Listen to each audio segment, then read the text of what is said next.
Hello there. Thanks for joining me again today on Dr. Teach Me to Parent.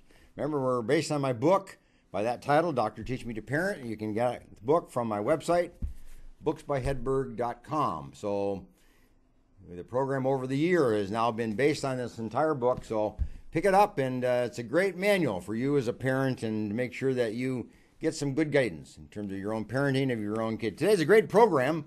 We have a special guest, Sherry Slaughter, is going to join us in just a minute and hear about some of her work with college students and her perspective on the parents of these college students today. And so get yourself a cup of coffee and come on and join us after a minute now, and we'll pick up our program. But let me start you with a little quote, just to kind of put things in perspective so that you can kind of get a sense of direction of where we're going today. Raising children is like drafting a blueprint. You have to know where to draw the lines. And I think that's what a lot of parents have to do every single day and work at it very diligently and in a very religious kind of way, is that there's a definite line that has to be drawn, that children as they're raised, you have to know where the lines are and know what's acceptable and what's not acceptable, and the consequences that come when you cross the line and the positive consequences that come when you stay within the lines. So that's what parenting is all about, drawing lines and enforcing them and monitoring them and assuring that the lines become maintained and students and their home and their families and their children, become positive kids in the world today, and you become a positive parent. Okay, now let's look at our topic for the day, college campuses and the students of college campuses. Sherry Slaughter is a campus minister. Every campus has ministers. They have different denominations. Different churches have ministers. You're kind of a minister at large. You kind of travel among a lot of different campuses, and so you're there and then you're gone. You're there, but you kind of serve like a minister to students. Yes. While you're there, tell us, how does that work? As a ministry with Cru, we are interdenominational. We are not a church. We are just a parachurch group on campus. And our whole purpose is to draw students to have an opportunity to know who Jesus is and what it means to know him. We call that winning them.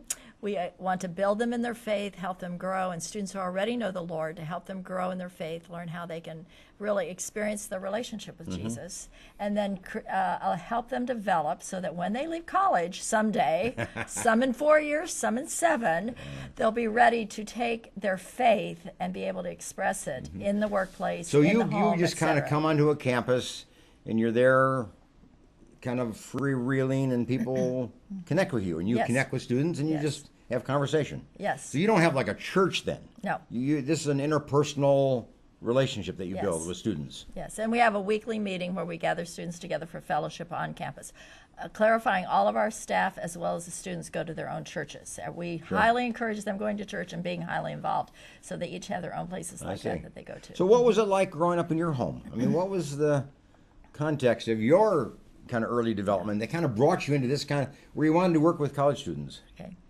I grew up in a 2-parent home. My parents were married for 69 years. My mom just passed away 4 years ago. I see. My dad is still alive at 96 years old. Yeah. My parents loved each other, and that was very obvious, and they loved their kids. I have 2 brothers, each 8 years younger than me, 8 years and then 8 years after that. But we grew up in an environment where Mom always made sure we were in church. We moved a lot because my dad's profession was in retail, so he was transferred a lot. So we moved a lot, but we were always in a church wherever we moved to. So I grew up with an absolute reality that that Jesus was the Son of God, that I believed in the Bible, all of those things. But it was when I was in college that I was exposed to what it meant to really have a personal relationship with Jesus. And that's when I experienced that, is when it caused me to change direction from being a teacher. That's kind of an interesting point. I would imagine that's true for a lot of kids. Yes. It's in the college years that they shape kind of the direction of their life. Yes. They have all the experiences in high school and junior high school and so on. But when they come to the college year, it's different. Is that kind of a critical time for kids? I mean, it's almost like a crisis time that they come out of a crisis and formulate their values or formulate their directions. I have always seen college as the opportunity. You're still connected to home, you still have the support of your family, but you're on your own. You're being able to begin to explore, what do I really believe? What are my values? Both spiritually, but also as a person, as what do I want to do for a career? Do I want to get married? Do I want to have children? What would I do if I did become a parent? All of those things you begin really questioning, and it's just a blossoming time, but it also can create a crisis time. I gather then for you, this is a great opportunity. It's a because you're wonderful on campus opportunity. and you're just available. Yes. You know, sit down with a cup of coffee and talk to kids Yes. as they go through their questions, as they go through their doubts or whatever it might be. You're there to discuss it with them. Yes. I mean, is that what you basically do? Exactly. We have different ways that we approach students with surveys and different means of communicating initially, taking that first step of having a communication with them before we kind of dive into the spiritual realm. But yes, and I love it. I love interacting with students, and I've done this now for 47 plus years. Wow. And I love talking to students. They are so full of hope and yet so many questions. And they're trying to figure life out. They're trying to figure out Give who me a they perspective are. on 47 years working with college students. Yes. I mean, we must have a whole different college student Yes. today Yes. than that college student was 47 years ago. I mean, was there a change at some point, or is there a way to say this is the way the students were and this is the way the students are today? Is there some kind of a perspective you can give us on that? At the heart, it's the same. The reality of what they've walked through and lived through is different. Oh.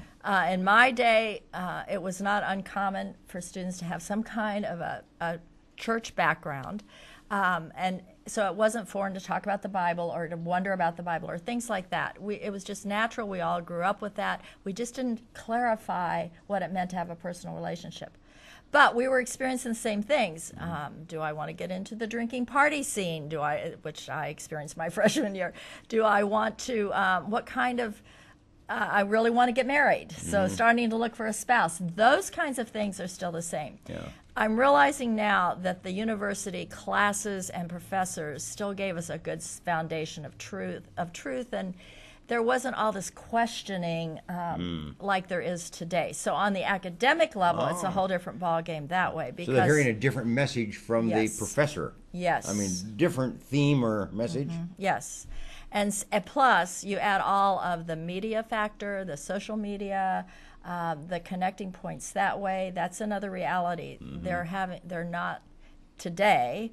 They are having a different feel for how to connect with people, how to face-to-face connect with people, because they're so used to the social media ways of connecting. The reality of what you want, fame, having that moment in the sunshine of being famous type thing, that's different. And just who are their heroes? That's a whole different ballgame too. And then they don't have the wisdom to discern when they hear all of these things in the media, especially the internet. There's not always that wisdom of life yet to discern what's truth and what's false. I see. So that part's different as well. So a and trying to very help them with different that. student today that you are talking On some to levels. on campus. On it's some levels, yes. I mean, you have to be more wise yourself, I gather, and more well-rounded and understood and read and be aware of what's going on in the world today yourself. Yes. Yes. Because students are. Yes. Yes, they are. But helping them walk through. One of the things I'm realizing is their way of receiving truth is different than the way I receive truth. Yeah. And figuring out how to help them be able to discern truth, and whatever level it is, whatever level it is. So yes. who does a student connect with when they're on campus? I assume you talked about the parents. They're still connected with the parents. Yes. And I assume they're still connected with their friends Yes. back home that didn't go to school or going to some different school. I gather there's a lot of other influences that still are strong Yes. in their life that come from their past. Yes. I don't know when they kind of break off those influences and become what you call independent. I mean, is there a point where a student really now becomes independent? Is it second year in college, third year in college? Do they ever? Depends on the student, of course. I think they start that process the very first week of campus and figuring out, where am I going to find friends? Not that they consciously think that way, but it's like, where am I going to find Sure, friends here? sure. Especially if they're literally moving away from home and their home environment. The students that are local, it's not quite as hard. But the students that have moved to campus and then starting to find this pool of people that are going to become their friends. I see. And they can get hooked into the party scene too quickly. And we've had students that the whole first semester, they've done that. And then they're just done. Like they're just worn out with it.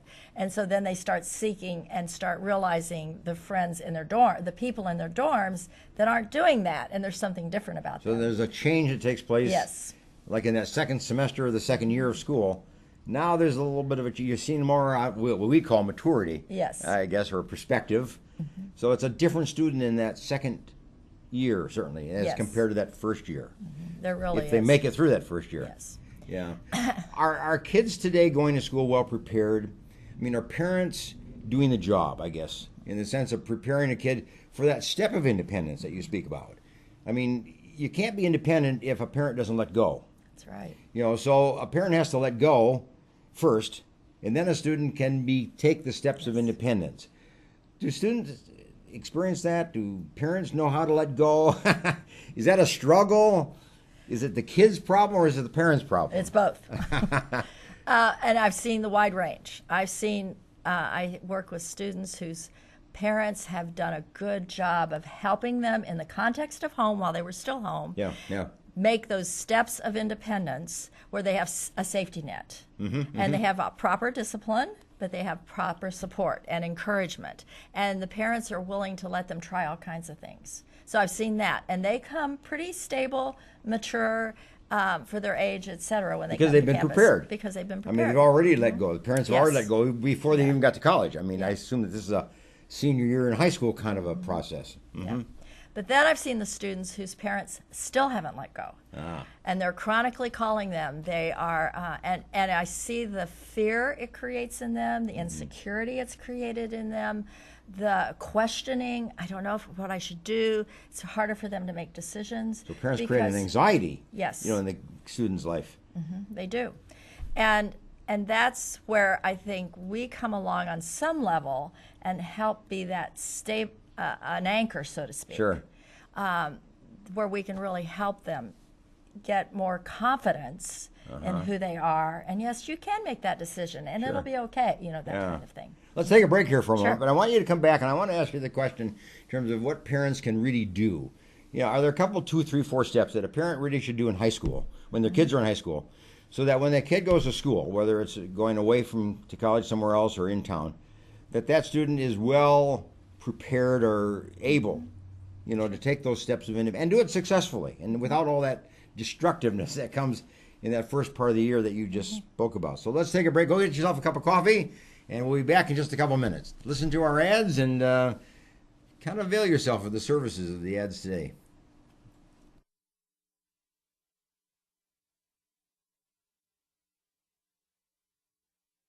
The Green Gables Care Home is a 24-hour assisted living facility for the elderly, located in Clovis, California, offering spacious private and semi-private rooms which are wheelchair-approved, catering to the special person in your life who needs attention and wants to live in a loving home environment. The Green Gables Care Home has assisted living and secured homes for elderly persons with Alzheimer's, memory loss, and for your loved ones needing assistance with their activities of daily living. Call 559-307-0950 and visit GreenGablesCareHome.com.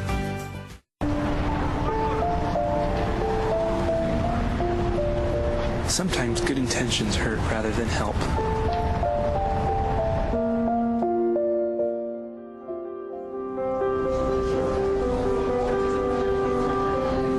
For just $1.76 per meal, the Fresno Rescue Mission offers more than food. We offer hope.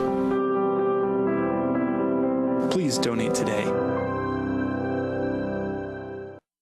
Do you need a locksmith? Layman's Lock and Safe Service and Repair is available for you. 559-228-1805.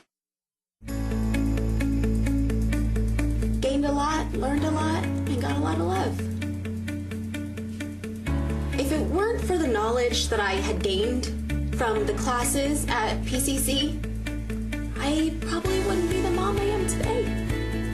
See, there it goes.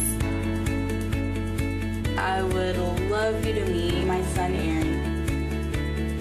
My situation was very difficult. I didn't know how my life was going to turn out. We graduated in June 2010 and we got married in July. And through family, the Pregnancy Care Center changed our lives.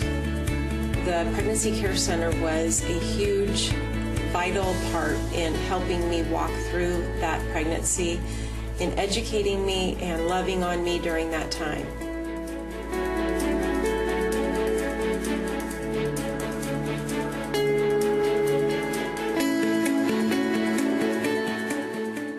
Choosing a Medicare plan can be difficult and frustrating. Susan Hatch can guide you through the Medicare maze and help find the right plan for you. Susan helps people understand the confusing and drastic changes that occur every year in Medicare. Susan will only recommend plans that will protect your assets and allow you to continue to see your personal doctor. As a 100% independent agent, Susan is not controlled by any particular insurance company to steer a person onto any one particular plan. Susan was awarded the #1 Medicare supplement agent in California. Look for Susan's Medicare question and answers every Monday in the Fresno Bee. Call Susan at 559-307-2287 and visit MedicareToday.net.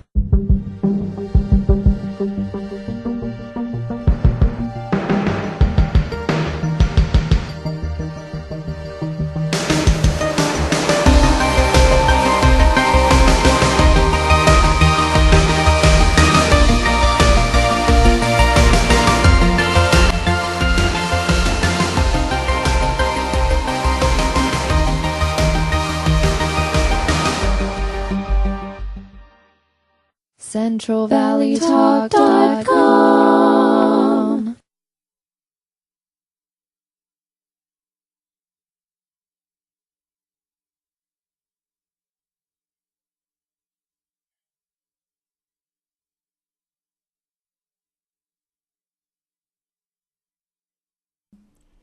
Okay, welcome back, and thanks for rejoining us this morning. And Sherry Slaughter of Campus Crusade for Christ is used to be called, now it's called Cru.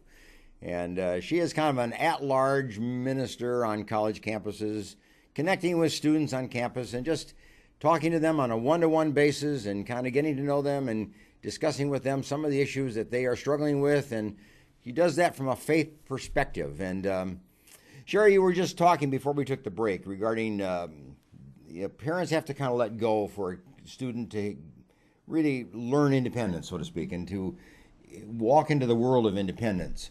Are parents doing this right? I mean, are they preparing the kids? What's the issue there that kids struggle with? They have to kind of reject their home to kind of get that independence, or is it a natural flow? Well, it's both. There are students whose parents have done this. They've recognized their responsibility to raise a child in the way they should go, but to understand that child has their own way to go. They have their own gifts and talents and desires and so forth. So there's parents who have nurtured that and have given their children the opportunity to explore who they are and to accept them for who they are. But and so those students tend to be pretty stable, especially if the home life itself. That's the ones that do well. Stable. They probably do well academically. Probably do well socially. You know, they probably just do well in their own independent lifestyle. They do. You know, on campus. They're just successful kids. Yes. Yeah. But the ones that struggle the most are those who are two things: parents who are divorced or separated. There's been a lot of anxiety and tension in the home. Absence fathers or mothers, that happens a lot too. Parents have their own issues that they're not dealing with. So that brings its own ramifications of what they got to deal with, number one. The other flip side of that are the parents that are so focused on their children and want their children to be their third arm. That's how I call it. They see their child as their third arm. So that child has to be exactly like them. They have to want what they want. They have to do what they want. They lay out their kids' life so that their life will feel full. So there's really no independence. Right. So they aren't being encouraged at all. Yes. They want. And then they don't know what to do when that child gets to the age where they want their independence and they don't know what to do with that. And so then they put down more clamps. So by the time they go off to school, they're not sure what to do, or they go the complete opposite way and completely rebel. Like kind of a lack of trust, isn't there? Probably all along the way. Yes. That the parents the parents struggle. Have a hard time trusting their kids being independent. Yes. So they have to hang on. Yes. A lot of fear underneath that, a lot of distrust underneath that, and I guess the kids then just have to either break from it, and that's when they get into all kinds of unfortunate behavior patterns. Yes. Or they just go along with it and just put up with it together, passively, that. so to speak. And then another thing I've seen progressively more over the years is the student becoming the parent to the parent. In other words, the parents are into drugs. Yes. They may have mental issues. We have young men right now that's been an issue. And the responsibility falls, they feel, on their shoulders to take care of their parents. So a kid has to go to class, get out of class, get home. Or he can't go away to school. He has to go be near home because the parents require or need him to be near home. So there's this struggle then between going to school and probably not being able to give your full attention to studies and to academic opportunities and then being in the home. Yes. It's got to be a terrible conflict for a lot of these kids. And a big burden to carry.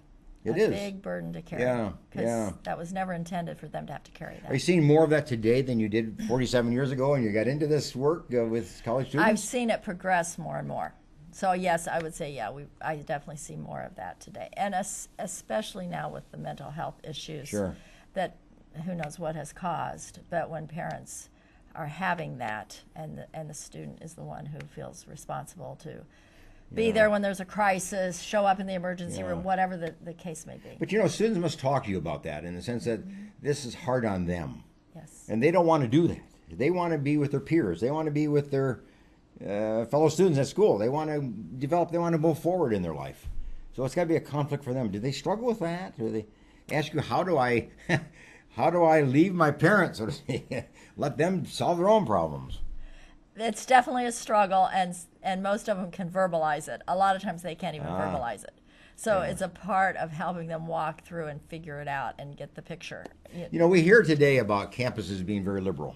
Yes. Politically being very liberal, religiously being very liberal, socially being liberal, in all these ways, and students coming from maybe what you call a kind of a conservative history background and come to a campus that is very liberal in a lot of different ways.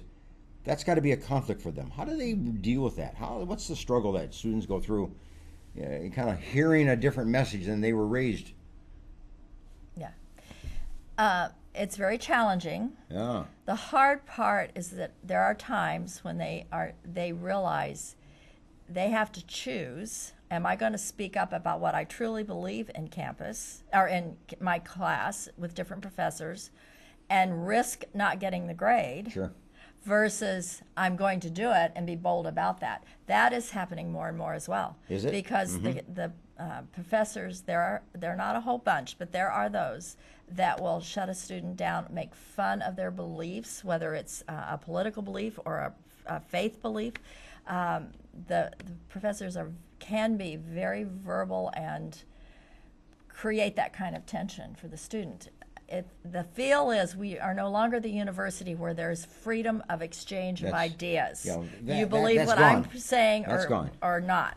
Or else you don't get the grade. Yes. And so there's a tension for them to figure that out. How bold I am don't I remember gonna be? ever having that issue. No, I never did. When I was in college. That's a lot of years back. But I never had that, not being able to say something or even hearing a discussion, of conflict. Yes. That's conflict. That's not discussion. That's battle. That's not discussion. Yes. And that goes on today. Yes. And are kids handling it, or are they just kind of falling underneath the pressure of that and just sitting there and saying nothing? Depends on who they are. It depends How well on they're prepared for that. Yeah, their strength of character to stand up to it, or whether they are less or more. Their personality would be more. I can go with this. I'm holding on to what I believe. It's not changing that, but I'll just go with flow in terms of class and stuff. So it just depends on the student as to how they. I think it depends on how they were raised. If you come from a home that has discussion around the table, yes. You learn to discuss. If you come from a home where there is dialogue and debate, if you will, and difference of opinion, and they're respected and they're considered, you learn how to do that. If you come from a church that encourages you to understand what you believe and be able to talk about it and express it, then you handle it. Then you're okay. Yeah. If you come from a personality background, where you're extroverted, you're assertive, you're forthright, you handle it pretty well. On the other hand, the passive student and the one that doesn't have those kind of training opportunities. Yes. It's got to be a two kind of student body, if you will. Yes. That's been true of my experience with students. Do you work more then with the students that are passive and confused and withheld?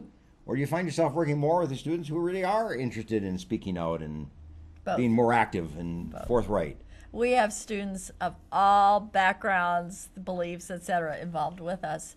Our desire is to see students get grounded in who they are, in their faith, and prepare and equip them for the future when they get out of college and what that direction of life is going to be. I want to see students thrive now, but I want to see them equipped and prepared for the future so that when they graduate, which will happen someday, some it takes 4 years, some it takes 7, but when they finally get that piece of paper, that they feel more equipped in knowing who they are, what their gifts and talents are, how God wants to use them, how they can find a pool of people that are going to be their stable environment, and be able to thrive in what God has called them to be in the future.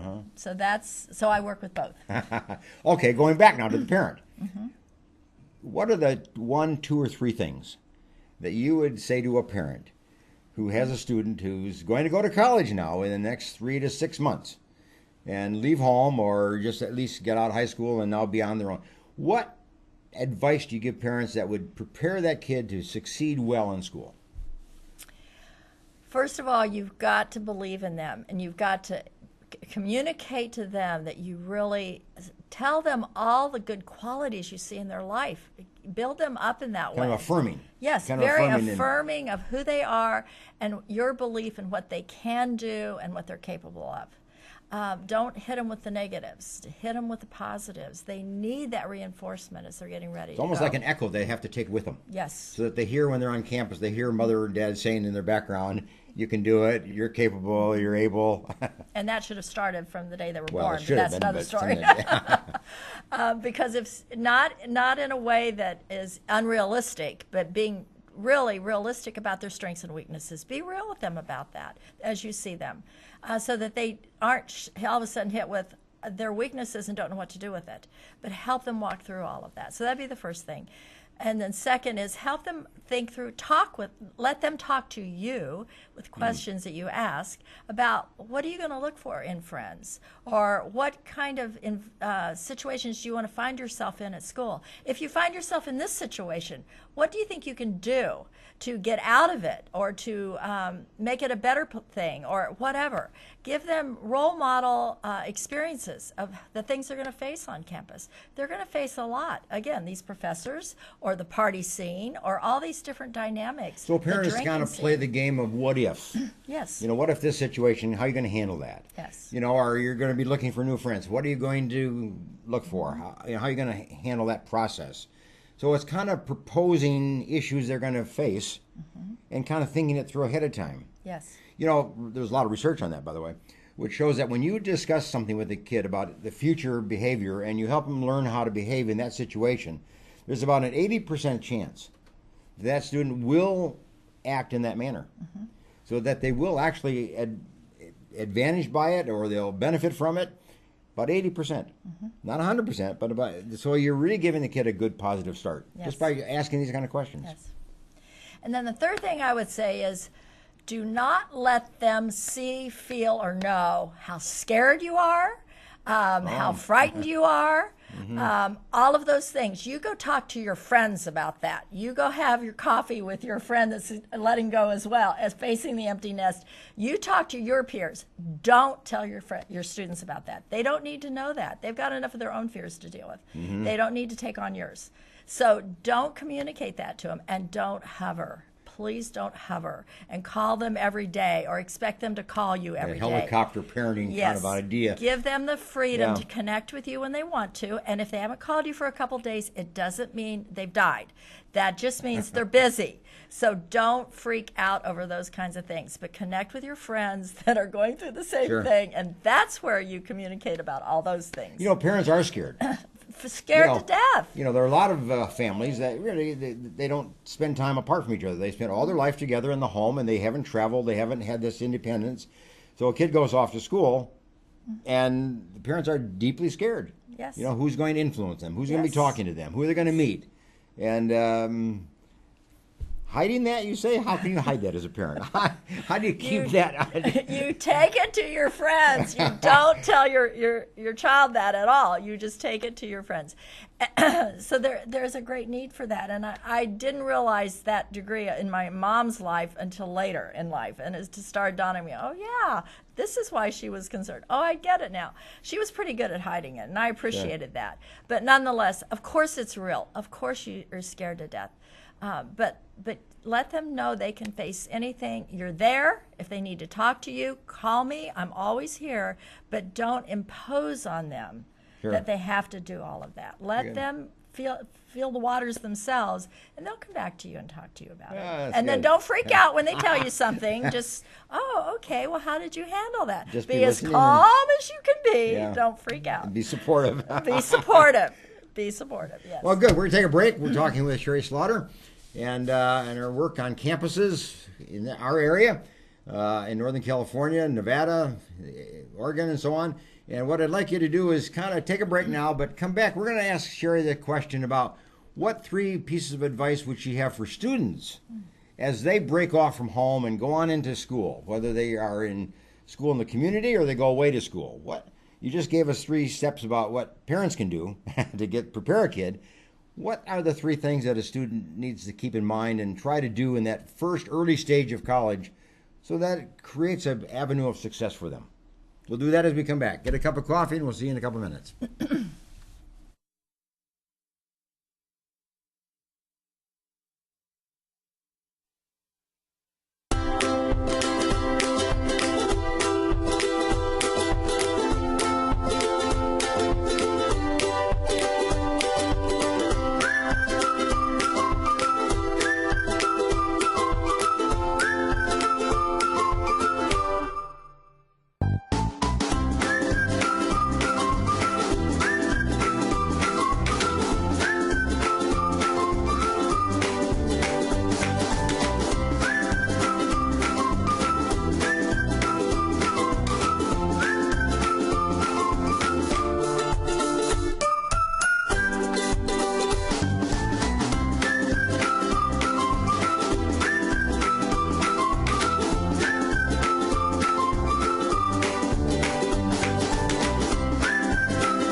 Dentist who has a passion for superior aesthetics and comfort, you need Dr. Christopher Wong with Cedar North Dental. Call 559-432-4948 or visit cedarnorthdental.com. Fresno Rescue Mission's Rescue the Children program is a protected, secure environment providing emergency and long-term services to women at risk, abused, homeless, previously incarcerated, and women with children. The community provides women and their children a place to get away from destructive lifestyles, offering a place to heal, learn, and grow. Give to the Fresno Rescue Mission today.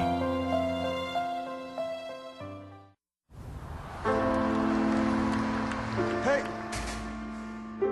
China's closing the club. Tanya, come here. At Boys and Girls Clubs, it's not just about trying new things. Kitchen in my hometown. It's not about learning the right steps. 4 or making contact. 5, 6, 7, 8. It's not about exploring the future. It's about helping them build it. It's about taking steps to greatness. About making a connection. It's about proving every kid and teen has what it takes. It's about people in our clubs who bring out the greatness in every kid who enters our doors. It's not just about being on stage. It's about walking across it. Great futures start here, and here, and here. Sat7 is a Christian media network that uses uncensored satellite television to broadcast across the Middle East and North Africa, and is also available globally online.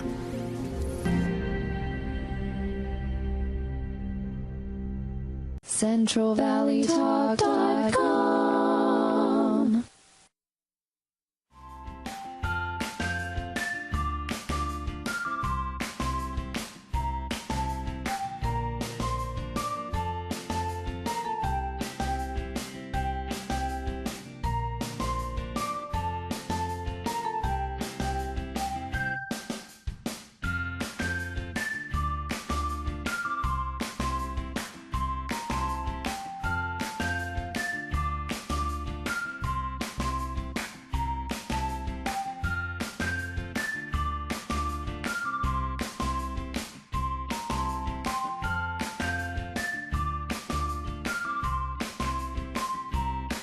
Okay, welcome back, and glad you're joining us today as we talk with Sherry Slaughter of Campus Crusade, or is now known as Cru, working on college campuses. She's kind of an at-large minister to students on campuses, comes and goes and interacts with students and deals with the questions that they are raising in their own mind, and really has over 47 years on campus, seeing the changes that have taken place within the college campus, within our college students.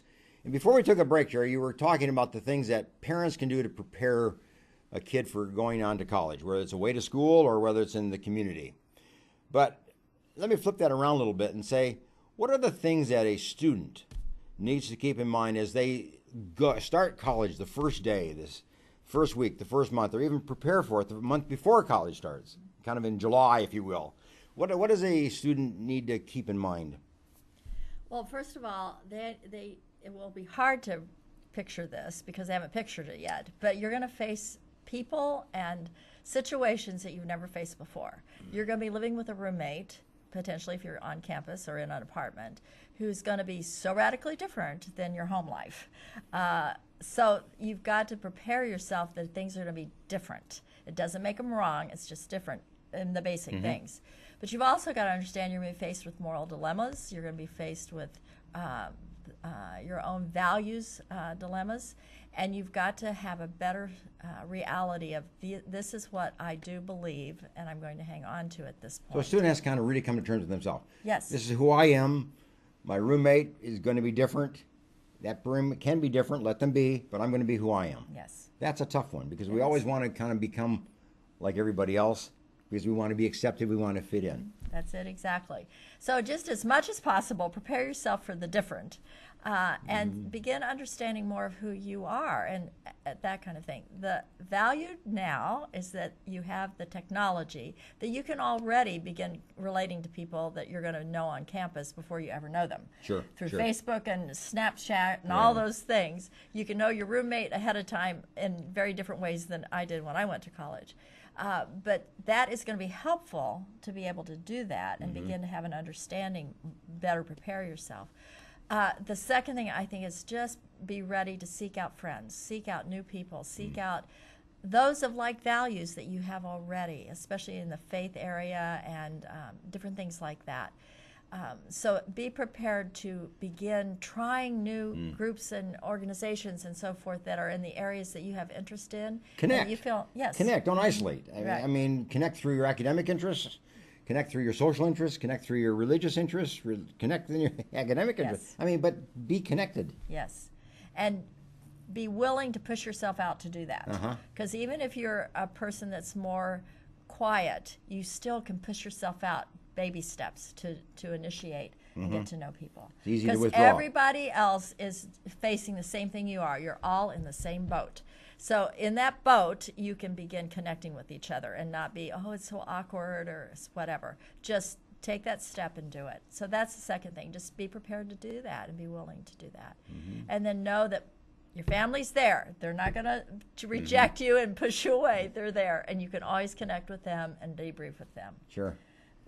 So you don't feel like you have to reject your family. Correct. But you don't have to be dependent upon your family. You don't have to answer their questions or solve their problems or support them. I mean, you're on your own mission, so to speak. You're on your own pursuit. You know, we call it the pursuit of happiness, but it's your pursuit of education, your pursuit of independence, pursuit of your own personal life. And it can be a glorious experience. It is a glorious experience. I mean, when you think about yes. what a college offers. But parents can take that away. Parents can kind of suppress that. That's the sad part of it. Yes. If the parents put demands on and don't let the kid become totally involved in the campus opportunities, we suppress it. We take it away. Give your child who is now on the threshold of adulthood, give them the freedom to be who they are and to explore that. Don't expect them to live up to your expectations completely, because they have their own dreams, desires, gifts, and so forth. Sure. Give them that freedom. And the friends they make in college will probably be their friends for a lifetime, especially if they get in a good, solid community of students who have the same values and heart that they do. As a parent, there's a lot of fear that you mentioned. But when your kid goes to college, you as a parent have a fear that you raise them Republican, they're going to become Democratic. You raise them in the church, and they're never going to go to church again. You raise them with friends of the family and friends that you appreciated, and all of a sudden you're afraid they're going to have friends that you would not appreciate whatsoever.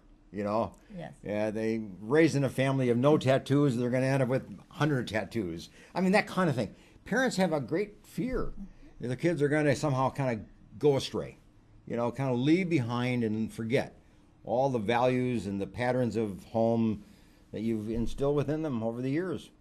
How do you deal with that? How do kids deal with that?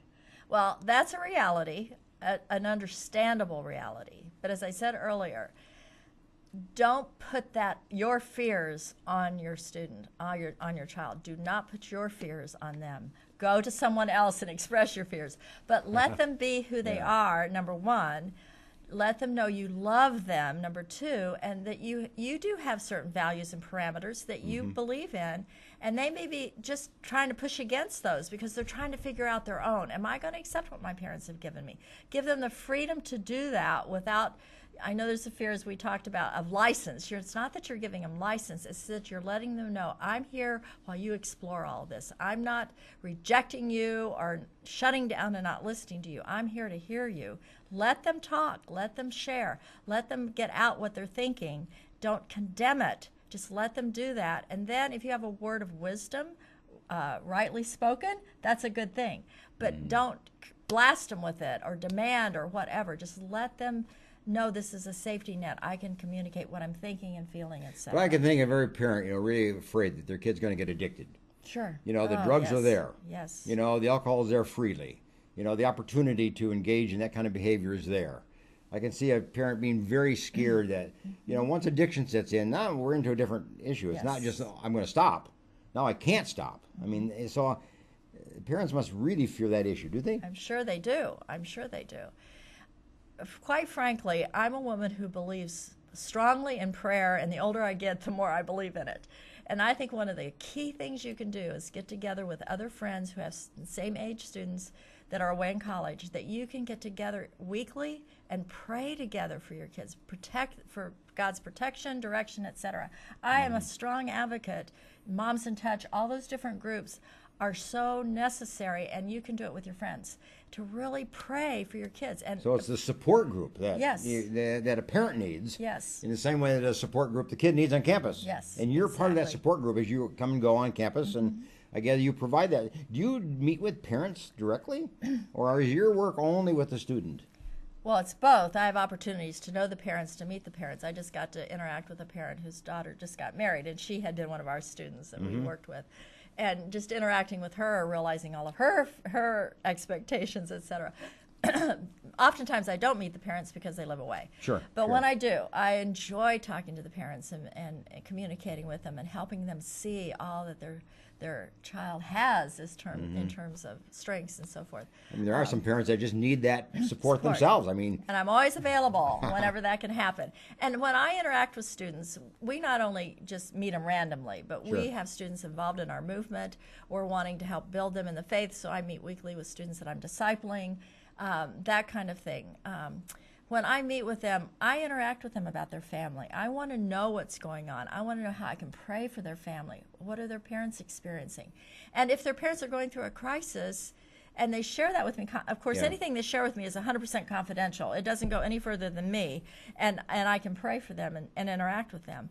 But I can help them have a better understanding of what their parent is walking through and the dynamic they're having. So I can that's a good role to play. Yes, I that think brings sometimes that other students part. forget about that. Yes. Yeah. No, it's a part of who they are and what they're struggling with. Then I can help them have a better understanding because I'm probably the age of their grandparents, and Sure. that's why I can really help that part on the student's part to know what to do. And then if there's opportunity to interact with the parents, I love doing that because I want to be a part of their lives as well because their students mean so much to me. Of course they mean so much to me. I almost think that the success of a student depends largely on the success of the parent in letting go Yes. and supporting and being in the background of a student going to school. Yeah, it is. It It's definitely a is. teamwork. It's an integrated effort. Yes, Yeah. it really is. And I know it's hard as a parent.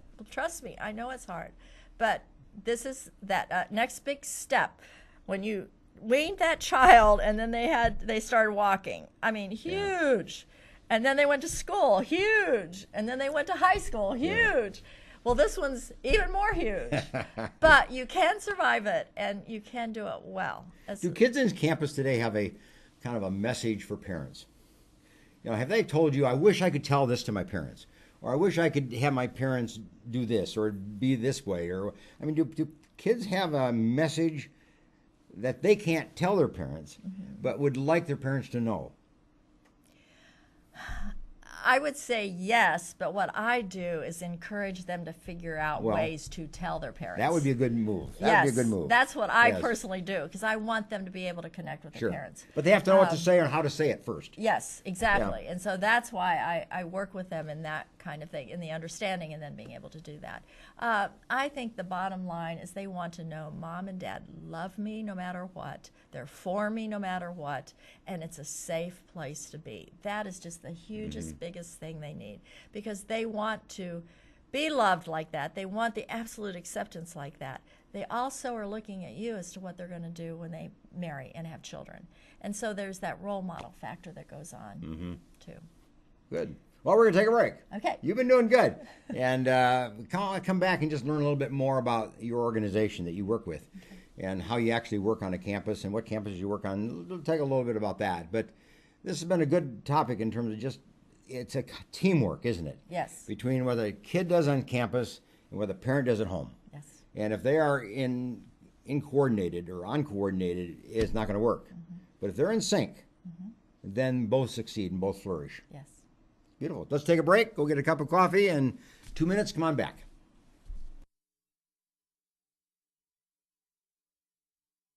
Hey there, world. I'd like to introduce you to someone really special and really cool. This is my mom. My mom is an amazing person. She is a writer. She is a newly transplanted Texan. She is a woman of faith, and she loves 80s music. She also is a person with a very rare genetic muscular disorder called Pompe disease. Pompe disease is a terminal, progressive illness. It's a genetic enzyme deficiency which ultimately leads to the destruction of your skeletal muscles. Those are the muscles that control how you move, your arms, your legs, and your torso. When your jaw or esophageal muscles are affected, you can no longer eat and require a feeding tube. When your diaphragm is impacted, you can't breathe on your own any longer and require a trach ventilator. When your legs are impacted, you will no longer be able to walk without assistance. You can lose bladder and bowel control.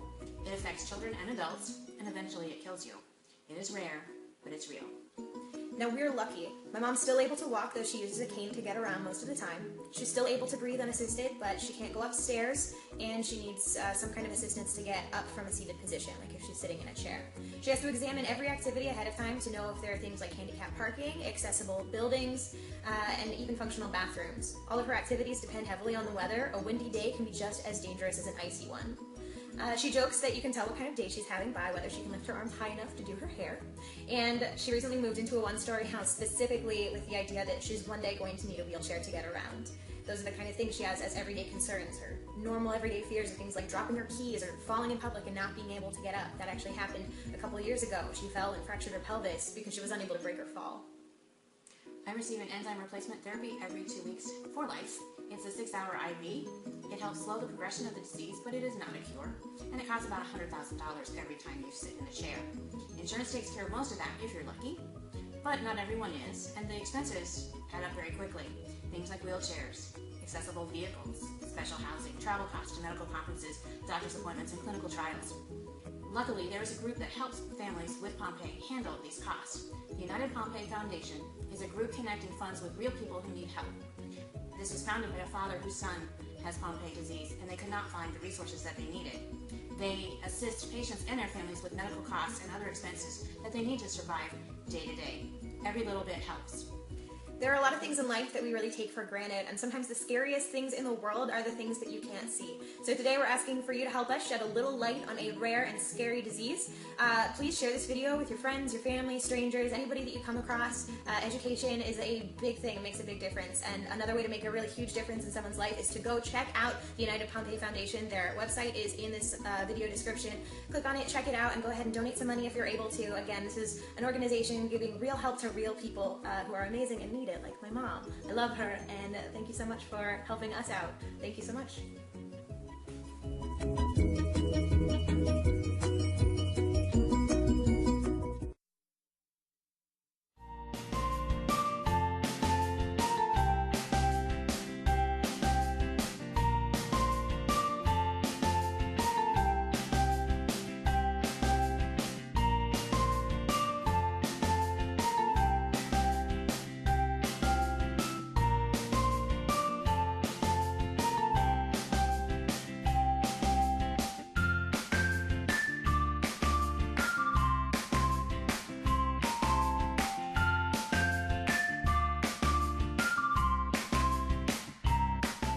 All right, welcome back. And Sherry Slaughter has been our guest today, talking about university students and preparation to go to college and issues that they face in college and issues that the parents face in letting their kid go to college and releasing their kids when they go to college. And Cru is a organization. It's a religious organization on campus. You come on campus.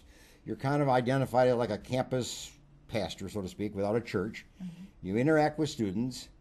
What's the value? What's the way that you work on campus? Well, first of all, Cru is an international organization that we're in 100 and some 200 countries of the world. I'm not good at numbers. And in the U.S., we're on many university campuses as a movement. We call ourselves a movement. We're an identified club on campus. We go through that whole process. And so we oftentimes have weekly meetings that students can gather and connect. We have socials. We have all those things. And we also disciple our students and help them grow in their faith in Jesus. So that is our primary purpose on campus. Mm-hmm. And my team is working on a lot of campuses in the central part of California. And so we're working to find key volunteers and people who want to be a part of the ministry, because we can't physically be there every day like we are at Fresno State. Sure. Okay, we're based here at Fresno State. But the key thing that I have found, because my friends ask me, okay, Sherry, you're going to be 70 and you're still working with students. Why? What is it about students? And I tell them two things. One, I love students. I love their heart. I love their vision for life, their zest for life. Keeps you young a little bit. Yes, it totally keeps me young. Yeah. That's the first thing. But secondly, I'm realizing as I've gotten older, I am like a grandma to them now, but I'm like the favorite grandma. And as long as I'm like the favorite grandma, then you're it's good. Okay. But they will tell me things that they would never tell their mom or their dad. For one thing, I'm safe in a real way. But they want the wisdom of older people. They want to interact with older people. And so it gives me an opportunity to connect with them and be able to do that. So for me personally, that's why I love doing what I do, because I get to talk to students all the time and go deep with them and find out what's going on in their lives, etc., and be a safe harbor for them. But the reality of Cru on campus is that we are a place where they can make good friends, solid friends, again, friends for a lifetime. They're working and living together in an environment where their faith is being challenged, but it's helping them grow. They're learning new things. They're learning how to be strong leaders. They're learning how to face challenges. They're learning how to face their own insecurities and their own sin. They're learning how to face those things and how to appropriately deal with them. And so it's a very safe place for students to be and to grow as people, as a person. Just think if a student did not have that opportunity. Mm-hmm. I mean, faculty members, professors don't spend much time with kids. Right. You know, they have their own agenda. So who would? Mm-hmm. Yes. I guess nobody. Well, there's other dynamics on campus too that could fill the gap, but some of Sure. those dynamics aren't the best, and No. some of them are really equally good. So it just Sure, depends. But sure. it really provides that. I know for myself personally, I really understood my faith and began growing in my faith when I was in college, and then it went from there to. So if I had a student, grandchild, or if I had a friend who had a student in some college, some university in Nebraska or across the country or international, I could ask if there was a Cru member on that campus, and then help that student and that Cru member get connected. Yes. Is that how's that done? If you go to our website, cru.org, you can put in any campus that you're wondering about. There's a place to do that. And it will pop up if there is a ministry actually on campus or someone to connect with about Cru on that campus. There's other Christian organizations as well, like InterVarsity and Navigators and so forth, that can be there as well. But that's a way that you can find out. Now, one of the hard parts is that we have parents get in touch with us. Will you go contact Johnny? Sure. Well, sure. that's a bit awkward because it has that feel of mom's hovering over me. What we do is encourage you to tell them about Cru, and you might want to check it out, or give them the website and let them check it out. You be the conduit of giving them the information that it's there and what to look for. But as it's opposed to possible, putting- though. It is possible. Almost any campus in the world, Yes. if I will, there Yes. probably is a Cru member, or could be, A connection, and kids can connect. I mean, so Yes. it is possible. It is very possible. It's very wanted, and it's a great opportunity for them. And we have one here at Fresno State. Yes, we do. We have a big one. And the local colleges and beyond. Yes. So Yes. you're available. Yes. And that's what we love to do, is connect with students. Okay, good. We've been talking to Sherry Slaughter today with Cru, and look at their website, cru.org, and just go to it and read about it and become a little bit better informed about Cru. And that may be something you may want to support. You may want to connect one of your friends or your child who's in college with the organization on campus. So the opportunity is there, for you. So we welcome you there. Now, I want to give you a quote before we end today, okay? And just kind of wrap this up with this quote. Every child has the right to the affection and intellectual guidance of understanding parents. And I think, Jerry, you've already been talking about that, today, is that parents need to be understanding of what the children, or what their children, what the child's going to be experiencing in college, but also have to understand that you can trust the child too, the student, the adult student now going on to college. But parents get nervous and anxious, but they need to be understanding, they need to be talking, they need to be dialoguing, they need to have this open dialogue. You've emphasized that greatly. Yes. So thanks for joining us today. Thank you for having me. It was nice for you to join us, and this is really a great topic for our world today, because kids right now are getting ready to go on to college. Yes. In the fall. So this is the time to be prepared. So you've given a lot of good advice for us. So Thank you. Thanks for joining us today, okay? Thank you, and Al. thank you for joining us today. And don't forget my book, Dr. Teach Me to Parent. You go to my website, booksbyhedberg.com, and pick up your copy, because you need this as a parent in helping you be an effective parent and do your parenting very intentionally, okay? So thanks for now. We'll see you next week. Bye for now.